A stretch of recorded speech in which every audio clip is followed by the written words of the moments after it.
Welcome back my channel. आज मैं आपको बोट नेक गला वाला सूट सिलना सिखाऊंगी, वो भी ट्रिक्स के साथ। तो यहाँ पर जो सूट लिया है उसमें पट्टी है, नीचे से बॉर्डर भी है और आगे से फ्रंट में थोड़ा सा पट्टी है। तो इस पट्टी को हम निकालेंगे।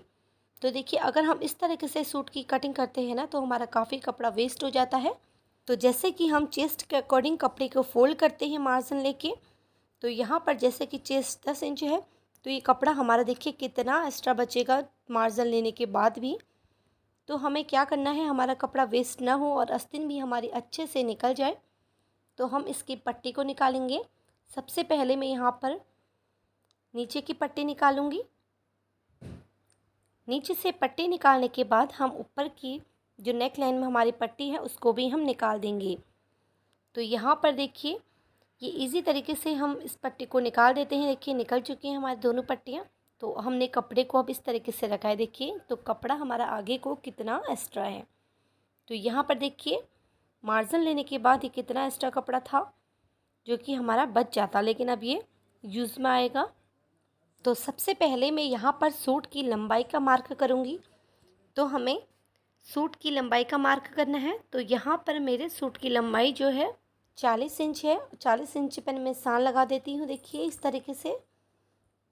और उसके बाद यहाँ पर 2 इंच एक्स्ट्रा भी लूँगी, यानी कि 40 में हमें 2 इंच एक्स्ट्रा लेना है, जो कि नीचे से हम फोल्ड करेंगे। और आधा इंच हमने एक्स्ट्रा ऊपर को लेना है, जो कि हमारा तीरे में जाएगा। तो यहाँ पर देखिए, यहाँ से मैंने आधा इंच ले लिया था। तो अब हम क्या करेंगे, इस निशान को हम सीधा कर लेंगे। जो हमने मार्जिन लिया था ना, उसी निशान को सीधा करना है। और उसके बाद इस निशान को भी हम सीधा करेंगे। इसके बाद यहाँ पर मैं तीरे का निशान लगाऊंगी। तीरा हमारा जो है 7 इंच है। यहाँ पर बोट नेक बना रही हूँ तो तीरा मैं पूरा ही लूँगी, कम नहीं करूँगी, पूरा 7 ही लूँगी। उसके बाद आर्मोल लेंगे। आर्मोल भी यहाँ पर मैं 6.5 इंच ले रही हूँ। आधा इंच मैं कम ले रही हूँ आर्मोल को। तो इस निशान को अब मैं सीधा करूँगी स्केल की मदद से। तो अब यहाँ पर देखिए, आप जहाँ से आपने आर्मोल लिया था वहीं से आपको चेस्ट का निशान लगाना है। तो चेस्ट यहाँ पर हमारी 10 इंच है। तो यहाँ पर निशान लगाऊंगी 10 इंच का। 40 था तो उसका चौथाई भाग लेना है, यहाँ पर उसका चौथाई भाग 10 इंच होगा। तो इस निशान को भी मैं सीधा कर लेती हूँ। उसके बाद मैं यहाँ से चेस्ट से कमर के लिए दूरी रखूँगी 7 इंच पर, और 7 इंच पर ही मैं हिप के लिए निशान लगाऊंगी। तो इन्हीं निशान पर मैं हिप और कमर का मार्क करूंगी। तो पहले हम इस निशान को सीधा कर लेते हैं, जो हमने निशान लगाया था उसको। तो अब हम यहाँ पर लगाएंगे कमर का निशान। तो कमर है हमारी 36 इंच, जो 36 का चौथाई भाग रहेगा 9 इंच। तो 9 इंच पर यहाँ पर निशान लगाएंगे। उसके बाद यहाँ पर हिप पे लिए निशान लगाएंगे। तो हिप हमारी है, हिप भी हमारी 40 इंच है, तो उसका चौथाई भाग 10 इंच रखेंगे। और इन निशानों को आपस में मिला लेंगे। इन सब मार्किंग करने के बाद देखिए, इनको पहले आपस में मिलाते हैं।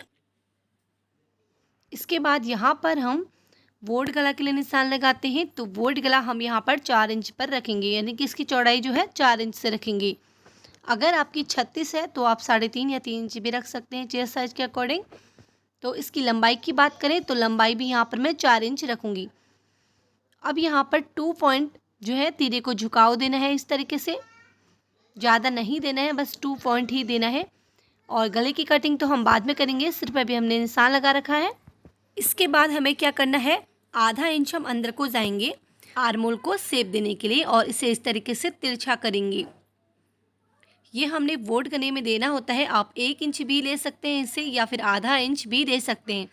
और यहाँ पर इंच टेप को रखेंगे और 1 इंच से इसकी गोलाई दे देंगे। तो इस तरीके से ये वाली लाइन को ही अपने ध्यान देना है, इसी लाइन पर हम इसकी गोलाई देंगे। यहाँ से ऊपर से ले जाते हुए इस तरीके से मार्किंग करेंगे। इसकी गोलाई देने के बाद अब हम यहाँ पर बैक के लिए गोलाई देंगे। तो यहाँ पर बैक की गोलाई जाएगी 1.5 इंच से।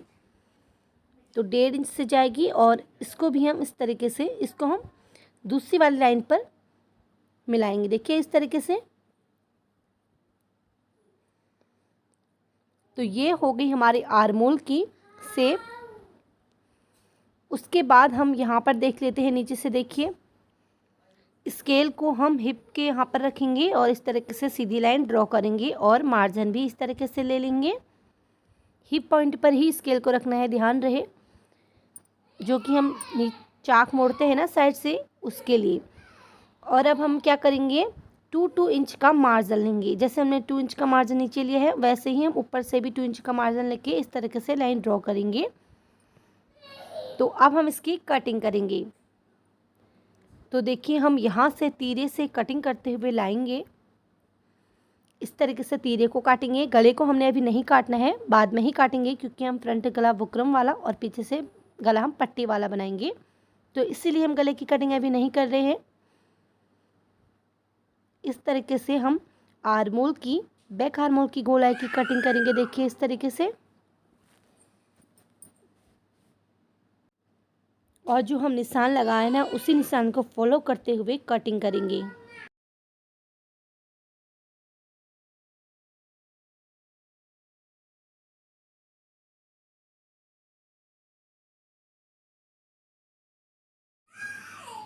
तो अब हम क्या करेंगे, एक पल्ले को हम खोल लेंगे। देखिए किसी भी एक पल्ले को हम उठा लेंगे और फ्रंट आर्मोल को हम छाटेंगे इस तरीके से। देखिए जो निशान लगाया था हमने, उसी निशान को कट करेंगे।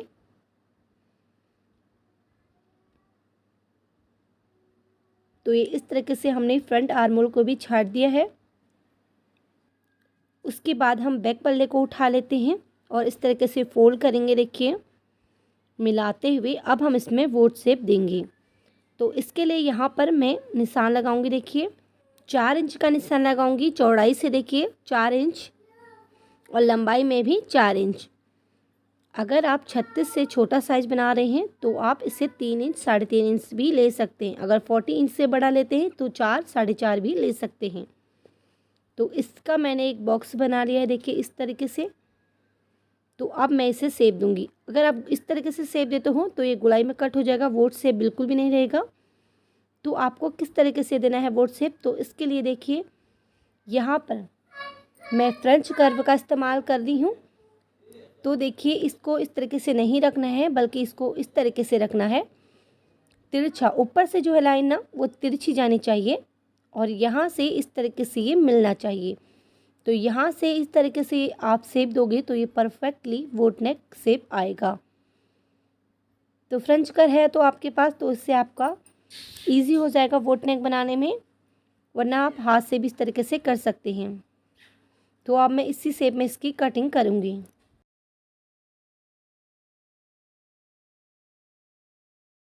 तो देखिए कट कैसे तिरछा जा रहा है, इसी तरीके से वोट नेक बनता है।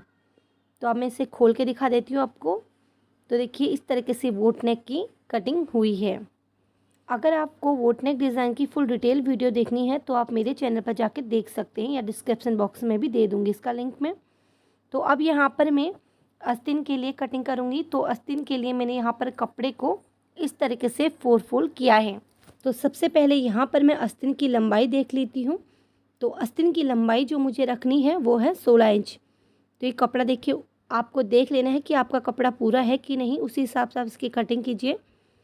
तो 16 इंच पर यहाँ में ये सीधा कपड़ा है, तो उसी पर मैं निशान लगाऊंगी और 1 इंच मार्जिन लूँगी 17 इंच, और उस निशान को हम सीधा कर लेंगे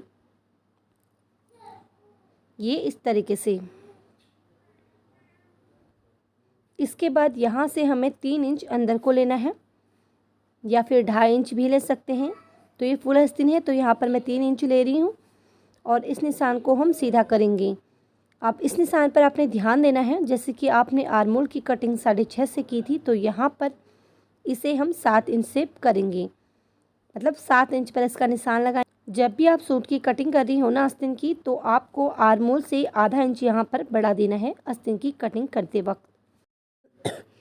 और इसके बाद यहाँ पर मैं 2 इंच लूँगी मार्जिन, क्योंकि हमने 2 इंच यहाँ पर सूट पर भी लिया था, तो 2 इंच यहाँ पर भी लेना है। अब हम यहाँ पर मोहरी का निशान लगाएंगे, आस्तीन की मोहरी।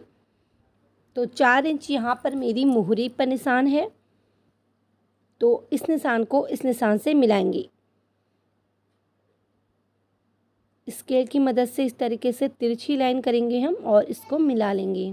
और इसके बाद 2 इंच जो है मार्जिन उसको भी हम ले लेंगे और निशान को हम डार्क करेंगे यहाँ से 2 इंच एक्स्ट्रा लेके। अब हम यहाँ पर से जो है आस्तीन की गोलाई के लिए निशान लगाएंगे। तो यहाँ पर मैं 3 इंच का निशान लगा रही हूँ। इसी शेप में मैं आस्तीन की गोलाई दूंगी। यहाँ पर मैं फ्रेंच कर्व का यूज़ करके आपको दिखाऊंगी। काफ़ी लोग फ्रेंच कर्व का भी इस्तेमाल करके आस्तीन पर गोलाई देते हैं। तो यहाँ पर आस्तीन की गोलाई फ्रेंच कर्व से इस प्रकार दीजिए। देखिए इस तरीके से फ्रेंच कर्व को रखिए और इस तरीके से निशान गोलाई दे दीजिए आस्तीन पर।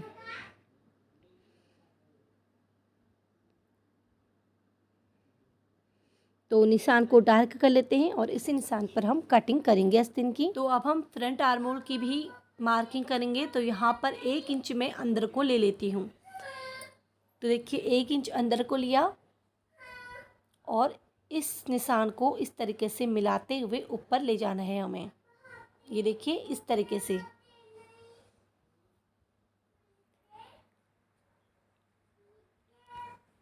निशान को डार्क कर लेते हैं। तो अब हम इसकी कटिंग करते हैं। तो पहले हमें क्या करना है, बैक आर्म होल की कटिंग करनी है इस तरीके से। देखिए और यहाँ से कपड़े को छांटते हुए, यानी कि जो हमने निशान लगा रखा है ना उसी पर कटिंग करते हुए आस्तीन की कटिंग करनी है। तो देखिए इसकी कटिंग हो चुकी है। इसके बाद हम फ्रेंच कर्व की मदद से ही देखिए इसकी भी कटिंग कर लेते हैं। वैसे हमने निशान लगाया था तो फ्रेंच कर्व को भी रख के हम इस पर कटिंग करना बता देते हैं आपको। तो इस तरीके से स्केल को रखिए और इस तरीके से कट कर दीजिए। तो चलिए इसकी कटिंग करते हैं। हमें फ्रंट कटिंग करते समय 2 ही पल्ले को इस तरीके से उठाना है और इस तरीके से कटिंग करनी है।